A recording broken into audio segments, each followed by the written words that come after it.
अब बच्चों की पढ़ाई का तरीका पूरी तरह बदलने वाला है। किताबें, ब्लैक बोर्ड और रटने वाली पढ़ाई, अब ये सब पीछे छूटने वाला है, क्योंकि 12 फरवरी से देश की शिक्षा व्यवस्था में एक बड़ा डिजिटल बदलाव शुरू हो रहा है। नई दिल्ली से आई इस खबर के मुताबिक अब पढ़ाई होगी मोबाइल, टैबलेट और टीवी के जरिए।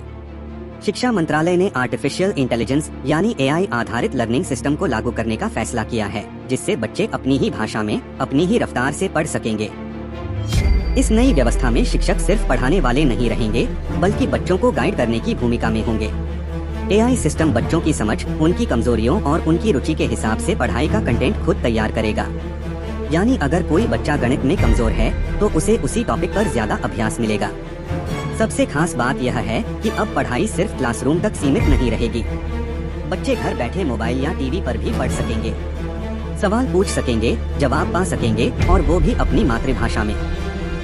इससे उन बच्चों को सबसे ज्यादा फायदा मिलेगा जो दूरदराज इलाकों में रहते हैं। शिक्षा मंत्रालय का दावा है कि इस नई प्रणाली से पढ़ाई बोझ नहीं बल्कि एक दिलचस्प अनुभव बनेगी।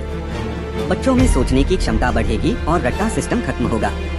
अब सवाल ये है, क्या ये डिजिटल बदलाव भारत की शिक्षा व्यवस्था को नई ऊंचाई पर ले जाएगा या फिर इससे नई चुनौतियां पैदा होंगी? आने वाला वक्त ही बताएगा, लेकिन इतना तय है कि 12 फरवरी के बाद पढ़ाई पहले जैसी नहीं रहने वाली।